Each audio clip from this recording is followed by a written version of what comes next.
तृष्णा के साथ असंतोष भी बढ़ता जाता है। फिर ऐसे असंतुष्ट मनुष्य को, जो कामनाओं से ग्रस्त है, उसे उचित अनुचित का विवेक नहीं रहता। बात इसलिए मैं तुमसे कहता हूं कि तुम अपनी कामनाओं का त्याग करके स्थित प्रज्ञ बनो। स्थित प्रज्ञ जो कर्मयोग की चरम अवस्था है। वाह प्रभु वाह, क्या सुंदर बात कही आपने। वाह, हे मधुसूदन, तुम तो कहते हो कामनाओं का त्याग करके स्थित प्रज्ञ बन जाओ, परंतु स्थिर प्रज्ञ बनने के लिए सबसे आवश्यक क्या है? स्थिर बुद्धि। स्थिर बुद्धि? परंतु मनुष्य अपनी बुद्धि को स्थिर कैसे रख सकता है? आशा और निराशा दोनों से मुक्त होकर ही बुद्धि को स्थिर किया जा सकता है। बुद्धि स्थिर होगी तो इंद्रियों के विषयों का बल टूट जाएगा।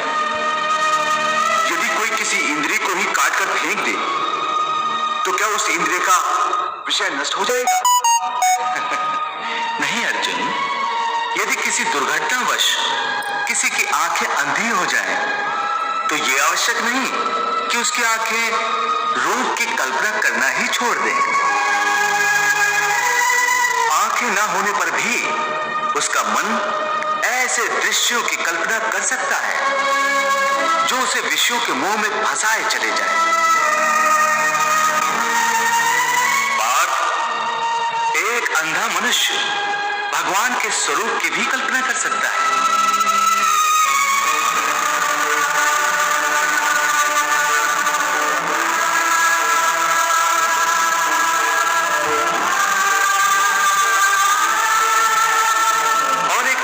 शरीर की भी कल्पना कर सकता है।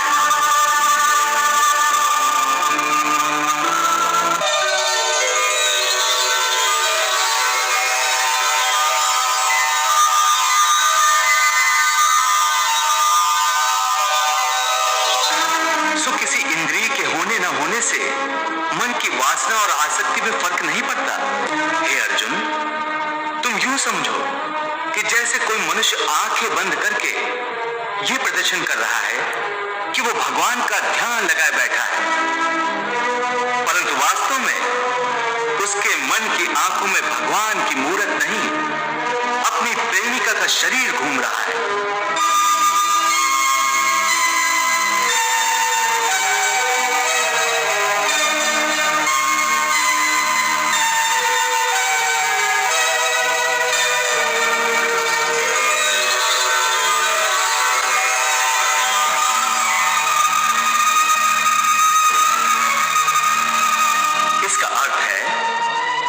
आंखें तो बंद हैं, परंतु आंखों के विषय उसे फिर भी भ्रमित कर रहे हैं। हे अर्जुन, कई लोग अपनी इंद्रियों पर बड़ी कठोरता से निग्रह करने के लिए बड़े कठिन व्रत और उपवास रखते हैं।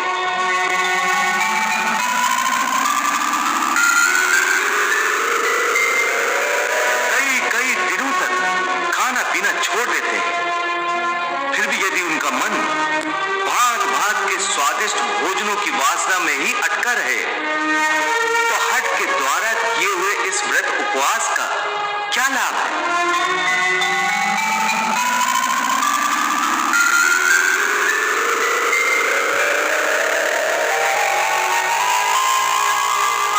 ऐसे लोग हठ के द्वारा अपनी इंद्रियों को सुखाकर निर्बल तो कर देते हैं,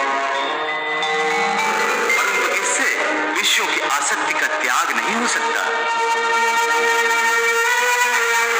याद रखो, विषयों से अधिक खतरनाक है विषयों की आसक्ति, और विषयों की आसक्ति का त्याग केवल इंद्रियों के निग्रह से नहीं हो सकता। आसक्ति का त्याग केवल मन के निग्रह से होता है। जब मन निरासक्त हो जाए तो इंद्रियां अपने अपने विषयों को भोगती हुई भी इन विषयों से निरासक्त रहती हैं। जैसे कमल का फूल पानी के अंदर रहते हुए भी सूखा ही रहता है, जल की एक बूंद भी उसके पत्ते पर नहीं ठहर सकती।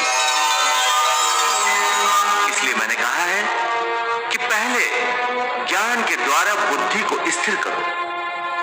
बुद्धि मन को स्थिरता देगी। फिर मन इंद्रियों को इस प्रकार विषयों से खींच लेगा जिस प्रकार एक कछुआ खतरे की जरा सी आहट पाते ही अपने अंगों को अपने भीतर ही समेट लेता है।